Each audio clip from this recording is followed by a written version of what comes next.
So I still have no idea what I want to be doing with my YouTube channel at this point, so I figured, you know what, it's a hot topic right now. Let's do a movie review on The Woman King.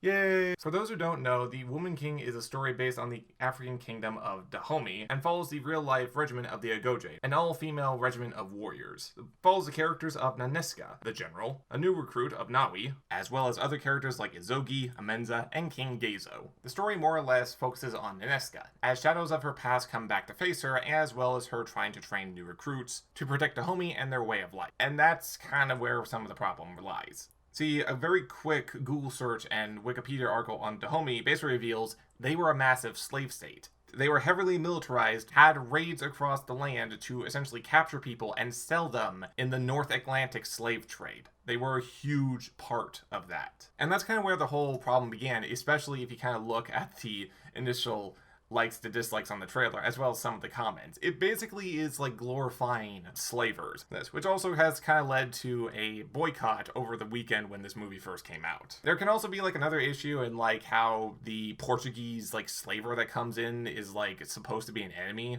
I don't even remember his name. He wasn't even really the big threat of the film, surprisingly. But again, Dahomey and the Portuguese were working with each other. They were like the main proprietors. So again, that's also kind of another issue that you kind of take along with the whole like downplaying of slavery. Now, of course, with that kind of news, I kind of figured I was not going to go see this film, but I did have a few reasons why. Lately, I've been getting more into like history of like ancient Rome's and ancient times, more or less, just for like various reasons. So I kind of wanted to see just maybe how historically accurate this possibly could have been. I also kind of took a little bit of interest in the Agoge, as this basically was the very first time I officially heard of an actual all-female military regiment in history, especially coming from Africa. More so, it kind of dawns on me that I don't really know a whole lot of culture or aspect or even mythology from Africa itself. Like, I think the only closest thing I get from like understanding actual African culture is either I know Egypt, which I kind of feel like Egypt's just kind of its own little bubble of culture and not like the whole entire country, or Black Panther, which, you know, is a superhero film. It's not exactly the same. Also, I just went because I was bored, because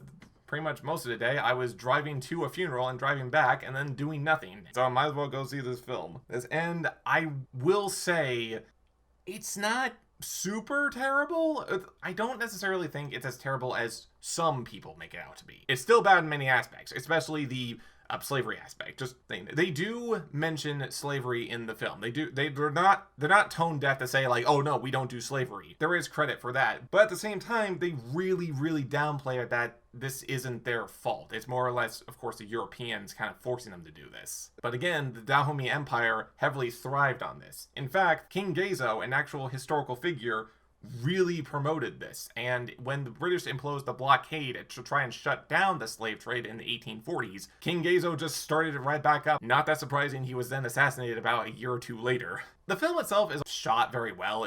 There are various places in Africa that are shot. It's got like a lot of historical costuming that looks very nice, and the action scenes that when you do see them, they're good. But I do think that because they were trying to go for more of a PG-13 rating to get more people into the film, the violence is very toned down, or like it's kind of got that too much shaky cam effect where you can't really see what's going on. And as well as a bit more of a defense, like in the film they do mention, or at least Naseska mentions, like they should be trying to trade palm oil rather than slavery, which is something that is mentioned in the Wikipedia section. They did try to do this, but presumably more towards after the blockade was imposed by the British. So you also kind of have this scrunching of timelines and info. The film overall has been trying to describe itself as like being as like Gladiator and Braveheart, the latter of which I unfortunately have not seen, but I have seen Gladiator, and I can see where they're coming from with this. But the problem is, you're still trying to take an entire nation that was known for heavy slave trade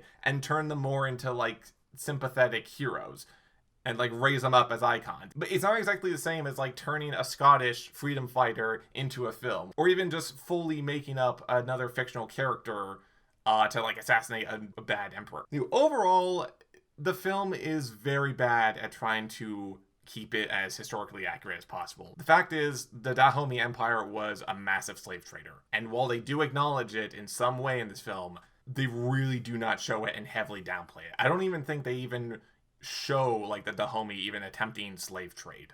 My final take is that it's overall a very pretty film to look at if you're kind of looking for more of that like old African culture that might scratch your itch, but keep like a handful of salt with you when you view this. And yeah, that's The Woman King. I don't know. It's meh. I have no idea if this review is something like I should be doing more of. So if so, leave a comment, like, and I'll see you next time.